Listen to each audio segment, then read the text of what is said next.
this particular dimension and master ourselves. So now I'd like to talk about the flow. So the flow is the same thing as the spiral of evolution I talked about a couple of times in this particular presentation. So the spiral of evolution, as I alluded to previously, is the purpose of the physical universe, that we are all portions of source or God or consciousness of the universe, and it does not know what it is. It does not know what it is because it is infinite, eternal, it contains paradoxical complementary aspects. It can create or be anything, and it's also constantly changing into something else. And so it seeks to know itself experientially by incarnating in trillions upon trillions of forms over billions upon billions of years. It seeks to experience the best of things, the worst of things, and everything in between in order to know itself completely. It seeks to find an all-encompassing answer to the question, who am I? It also seeks to know itself completely without going insane. As of now, the source is quite insane, as you can see with the current state of the world today. And so every time the source incarnates into a physical vessel, it becomes more self-aware of itself. It also expands in its totality of awareness of itself.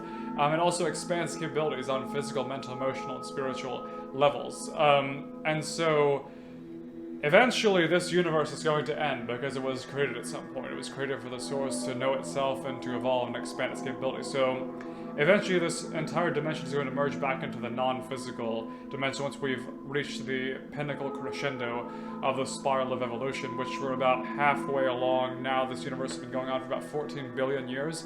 And as you can see now, the evolutionary swing has been engaged. So involution is about getting involved in the physical dimension where the source forgets what it is and incarnates into physical vessels, and it says, oh, I'm just going to pursue survival and sexuality and power, nothing else is real, and I don't need to engage in anything else. But then the source becomes tired of that, as we're all becoming tired of this ridiculously materialistic culture that we're in now, and we realize, there is more to life than survival, sexuality, and power. There is love, expression, perception, consciousness, and so much more. And so that's when the evolutionary stage begins. The universe begins to continuously rise in frequency until it evolves back into the non-physical dimensions. So basically, evolving from unconscious perfection through seeming imperfection or evil into conscious perfection. So in the spirit world, we're already all perfect all the time. We're also quite unconscious, not really sure how we're knowing, doing, and being everything at once without going insane. And so, through physical experience and physical incarnation, we become more conscious. Eventually, we reach a state of conscious perfection where we master ourselves, we master the physical dimension, and everything eventually merges back into the source. So the flow, or the spiral of evolution, is also the way in which everything changes in this dimension, that we have certain energetic currents that arise inside of us and outside of us at any given moment. So the energetic currents we experience inside of us are positive thoughts, positive emotions, negative thoughts, and negative emotions. So positive emotions say you're going down the right track, you're in the flow with the spiral of evolution. Negative emotions say you're going against the spiral of evolution. Positive thoughts say you're going with the spiral of evolution, and negative thoughts say you're going against the natural flow of life. And then outside of us, we experience going with the flow as positive experiences support outside of ourselves, and we experience going against the flow outside of ourselves as intense, terrible, undesirable, negative experiences outside of ourselves. So it's pretty obvious inside and outside when you're in or out of the flow. It's just not always obvious as to what the next step is. But your inner guidance is usually much more effective than outer guidance. So if you're trying to prioritize, what is the best guidance in any given moment, emotions are the most accurate. Thoughts are a little less accurate, and then what's going outside of you is the least accurate, because your emotions are much more distinct than your thoughts are. They arise in specific directions. You feel something and you say, okay, I definitely feel this, I'm definitely being pulled in this particular direction, whereas if you're having a thought pattern, you're not always sure what it's trying to tell you, because you can conceptualize of anything to be anything, and you can mentally perceive anything in an infinite number of ways, whereas your emotions are much more distinct.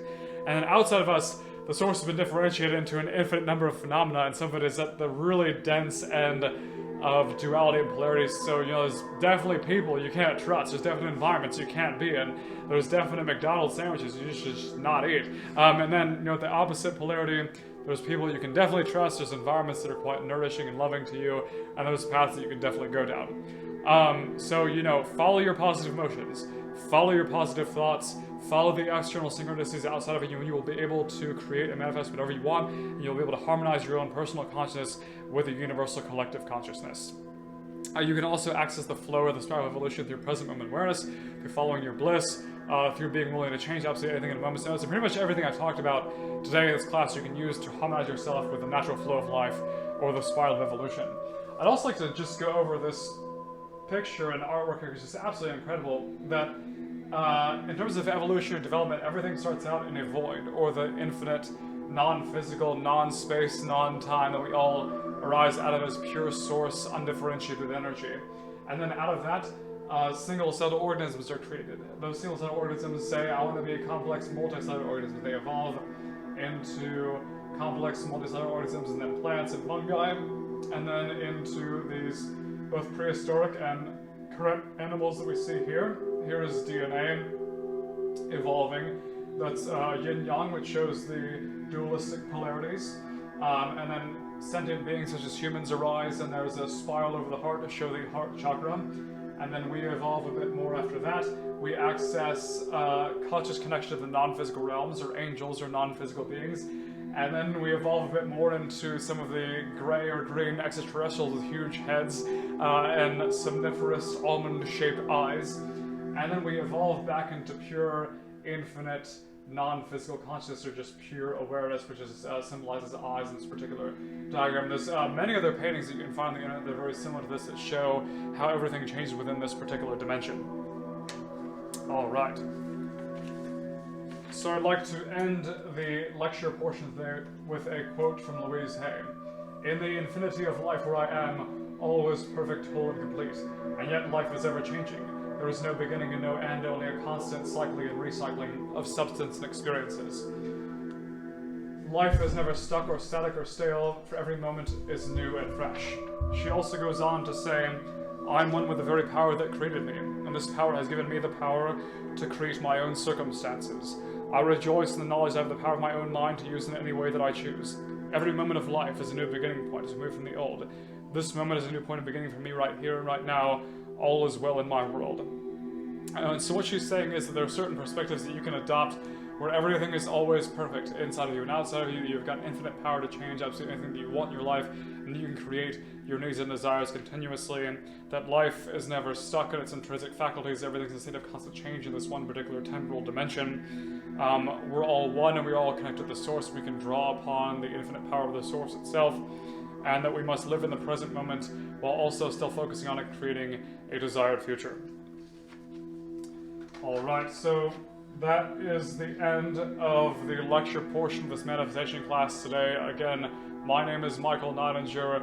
You're welcome to contact me at my email address if you're interested in more classes like this. My email address is michaelnottinger@yahoo.com. That's michaelnotinger@yahoo.com. You can also find me on Sensational Vitality's website, where they also have other products and services that you can purchase.